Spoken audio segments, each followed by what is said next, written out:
বিপজ্জনক অবস্থায় থাকা একটি বাড়ি ভেঙে দিল শিলিগুড়ি পুর নিগম। বৃহস্পতিবার শিলিগুড়ির ৮ নম্বর ওয়ার্ডের শিবাজি রোডে বিপজ্জনক অবস্থায় থাকা বাড়িটি ভেঙে দেওয়া হয়।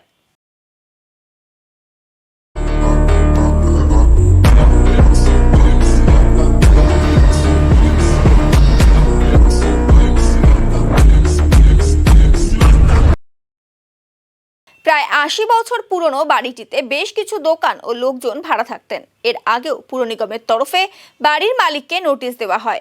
এরপরেও বিপজ্জনক বাড়িটি না ভাঙায় এদিন পুর নিগমের তরফে বাড়িটি ভেঙে দেওয়া হয়েছে। সকাল থেকেই পুলিশের উপস্থিতিতে ভাঙার কাজ শুরু করে পুর নিগমের কর্মীরা। জানা গিয়েছে, ডিসেম্বর মাসে বাড়ির মালিক রমেশ আগরওয়ালকে প্রথম নোটিশ দেওয়া হয়েছিল। পরবর্তীতে ফের নোটিশ দেওয়া হয়। কিছুদিন আগে পুর নিগমের তরফে ফাইনাল নোটিশ দেওয়া হয় বাড়ি ভাঙার ব্যাপারে। এরপরই বৃহস্পতিবার সকাল থেকে বাড়িটি ভাঙার কাজ শুরু করা হয়।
ওদিকে লোক শোনা